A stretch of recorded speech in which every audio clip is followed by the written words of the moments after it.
राज्य जीएसटी।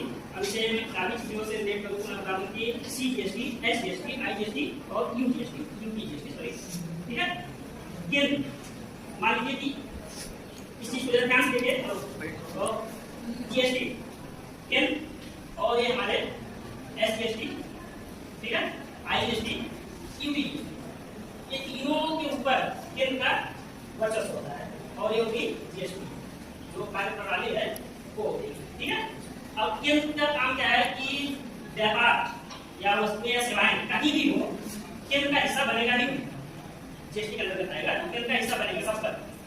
अब इन तीनों में जो एसजीएसटी है, अगर व्यापार हो रहा है एसजीएसटी में तो जो भी व्यापार हो रहा है उस पर किस प्रकार से नियम लागू होता है, जैसे कि 18%, 0%, 5% या 5% और वर्तमान टाइम जो है 4% हो जाए तो इसका 50% एसजीएसटी से केंद्र देगा, ठीक है।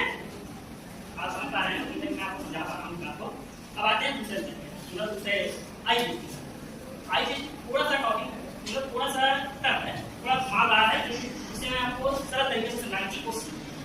देखिए आईजीएसटी क्या है कि किसी राज्य से दूसरे राज्य में जब व्यापार होता है ना तो होता क्या है कि पहले राज्य कोई उत्पादन करता है और दूसरे राज्य में उसका व्यापार करने जाता है, तो यहाँ पर पहला राज्य जो उत्पादन करता है वो उसको क्या होगा कि अपना लाभ जोड़ेगा प्लस जीएसटी होना यही चाहिए, जाहिर बात है। लेकिन यहाँ पर क्या होता है कि जो उत्पादन दूसरे राज्य भेजने जा रहा है वो क्या करता है कि दूसरे राज्य कहेगा भैया आप तो उत्पादन कर रहे हैं, लाभ भी आप ही जोड़ेंगे, जीएसटी भी आप ही ले जाएंगे, हमको क्या मिलेगा, कुछ भी नहीं। तो इसमें केंद्र सरकार की एंट्री होती है। अब इन दोनों झगड़े ना इसलिए इसमें कानून बनाया गया है जो 259 ए में पारित कराया गया है, तो ये देखिएगा 279 है, 279 में जीएसटी जहाँ 279 ए में जीएसटी काउंसिल है ना, काउंसिल वहाँ पर। और आईजीएसटी की चर्चा 269 ए में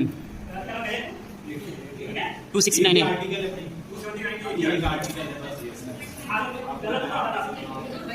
आईजीएसटी के लिए सही है वो।